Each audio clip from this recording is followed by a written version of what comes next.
discretion is advised. This is 10-Minute Murder.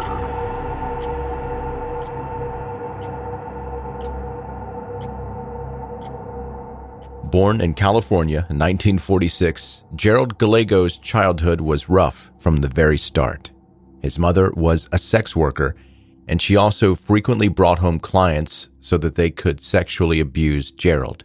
Gerald's father was a criminal, and he was estranged from the family, and he was no better. When Gerald was 9 years old, his father became the first person to be executed by gas chamber in Mississippi. With this pedigree, it might not be such a surprise that Gerald's criminal record began at the age of 10, after he broke into and robbed a house in his neighborhood. By the age of 12, he was a sex offender after molesting a 6-year-old. As a young boy, Gerald had only ever seen adult relationships that were abusive and unstable. As an adult, he followed this pattern, marrying a total of 6 women and then inevitably leaving them once they could no longer financially support him. In fact, he was married to someone else when he met the woman who would become his next wife and then accomplice, the one person who had matched his level of depravity, Charlene Williams. Charlene's upbringing could not have been more different to Gerald's. Her parents were well off because of her father's successful business, but when her mother was in a car accident, Charlene effectively became the woman of the house, doing the cooking and cleaning while her father was away on business trips. It was a lot of responsibility for a young girl, and in her teenage years and early 20s, it was clear that it had taken its toll on Charlene. At first, it was just alcohol. Then it was harder drugs, and a reputation as the office nymphomaniac. Despite rumors of Charlene's flirtatious behavior with her male colleagues, it's actually possible that she was a lesbian. One of her ex-husbands, a heroin addict, later stated that Charlene had insisted on having threesomes with him and a female prostitute. Another married man who Charlene later had an affair with broke off that affair when Charlene wanted to have a threesome with him and his wife. And so far in the story, it sounds a lot like a Jerry Springer episode. R.I.P. Jerry. But it's going to get much, much worse. After this breakup, Charlene tried to take her own life, but she survived, just in time to meet Gerald Gallego at a Sacramento poker club. Sparks flew immediately. 1 week later, Charlene moved in with Gerald, despite him currently being married to another woman. Gerald was a sadist who enjoyed inflicting pain on his partners, and Charlene took up a submissive role in their sexual relationship. Later, she claimed that she hated the way that he hurt her, but decided to put up with it because of her love for him.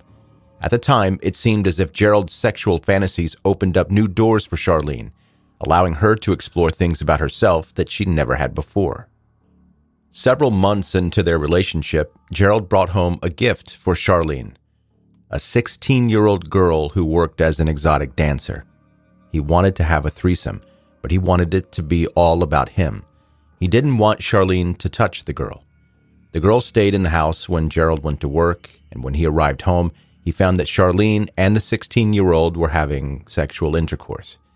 Gerald flew into a rage, picking up the teenager and throwing her through a window, and then viciously beating Charlene. From that day forward, Gerald was no longer interested in having a sexual relationship with Charlene. He told her that his libido was gone. However, Charlene believed that he was cheating on her. After 1 year of this, Charlene was desperate. When Gerald confessed to her that he believed having a couple of sex slaves would fix his libido, Charlene eagerly agreed to find 2 girls and bring them home to him. It's possible that this arrangement wasn't just serving Gerald. It also allowed Charlene to act on the attraction to women that she'd been suppressing most of her life. On the 26th of June, 1978, a 16-year-old girl named Sandra K. Butler vanished in Nevada. Police decided that Sandra had probably run away from home and never investigated the possibility that she had been kidnapped. Her body was never found. Gerald and Charlene never confessed to having any involvement in Sandra's disappearance. But 1 year later, they kidnapped 2 teenage girls from almost the exact location Sandra had been when she went missing.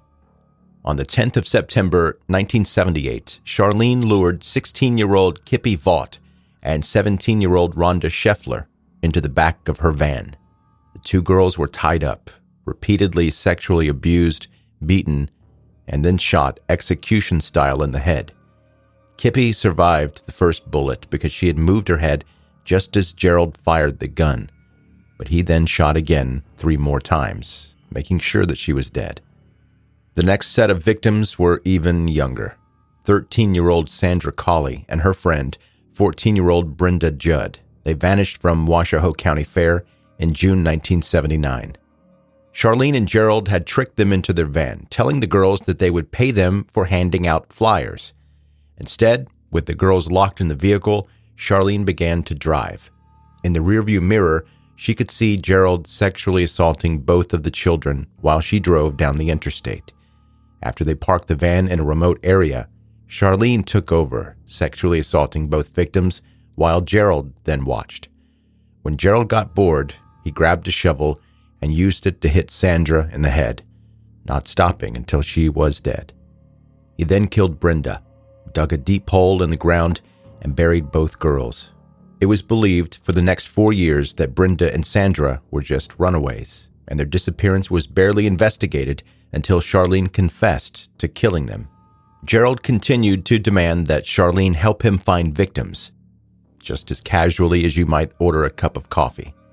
Before the couple abducted 17-year-old friends Stacy Redican and Karen Chipman Twiggs, Gerald had woken Charlene up in the morning by telling her, quote, "I want a girl, get up." 2 months later, Stacy and Karen's remains were found buried in shallow graves, partially eaten by coyotes. Both girls had died from massive blunt force trauma to the head after being sexually assaulted. Although Gerald and Charlene are only confirmed to have killed 11 people, most of whom were underage girls, authorities suspect that they killed even more. Because of their habit of killing victims in remote locations and multiple of their victims being falsely reported as runaways, there's a very good chance that the remains of their other victims have just not been found. During their last killing, Gerald and Charlene deviated from their pattern. They abducted and killed a male victim. When Gerald saw Craig Miller and his fiancée Mary standing on the roadside, he pulled the car over and ordered them into the vehicle at gunpoint. He shot Craig in the back of the head when they arrived at a remote location nearby, then shot him twice more to make sure that he was dead. Mary watched in horror, unable to help her fiancé. Gerald and Charlene then transported Mary back to their apartment, where they sexually assaulted her for several hours before killing her. However, Gerald and Charlene had been careless and impulsive in their abduction of the couple. One of Craig and Mary's friends had seen the entire altercation and remembered the license plate of the car driven by the kidnappers. With the plate number, police zeroed in on the two suspects, Gerald and Charlene Gallego. They were quickly taken into custody and pleaded not guilty to the charges against them. In 1983, Gerald Gallego was sentenced to death in California for killing Craig and Mary.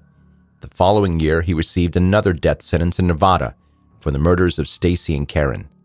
Charlene's attorney had convinced the courts to offer a reduced sentence if she agreed to testify against her husband, which she did. Despite her involvement in at least 11 murders, and most likely more, she was now only facing 16 years of jail time. During her time behind bars, Charlene told one of her fellow prisoners how ecstatic she felt during the torture and murder of Kippy and Rhonda. Charlene's sentence finished in 1997, and after her release, she gave interviews where she claimed that she had also been a victim of Gerald's, despite admitting to enjoying the killings and taking such an active role in the abductions. Quote, "There were victims who died," she said, "and there were victims who lived. It's taken me a hell of a long time to realize that I'm one of the ones who lived." To this day, Charlene Gallego is a free woman.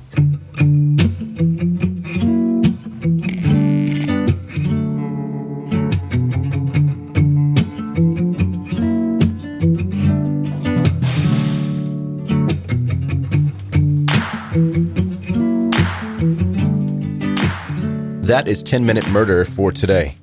Brief and bingeable true crime. I'm Joe, I'm the host, and thank you for listening today. And I've been answering these questions that come in sporadically on different episodes. So I figured I'd answer another one in this episode. This one comes from Joe in Alabama. Joe says, "Hey, Joe, what's up with your voice today? Why do you sound like that?" Well, it's a good question, Joe. I'd love to tell you. That's because I was sitting out by the fire pit earlier today and was just breathing in smoke. It was relaxing out there, and I knew the smoke was coming in my face, and I was just like, okay, well, I'm fine with this, I guess. And now I sound like this, and it won't go away. I've had 2.5 bottles of water, and it's still with me. So I don't feel bad. It's just the way that it sounds right now. And I could either not do an episode or I could do an episode. So I hope that helps, Joe. It did. Thank you. If this is your first time listening to the 10 Minute Murder, please subscribe now so that you can catch up on all the back episodes, never miss any of the new ones. Connect with me on social media, see the visuals of what we're talking about here in the podcast. And if you like this episode, please leave a rating and review on Apple or Spotify, any place that's possible. Your positive feedback is very much appreciated. Go to 10minutemurder.com for all things related to 10 Minute Murder. Have a good one.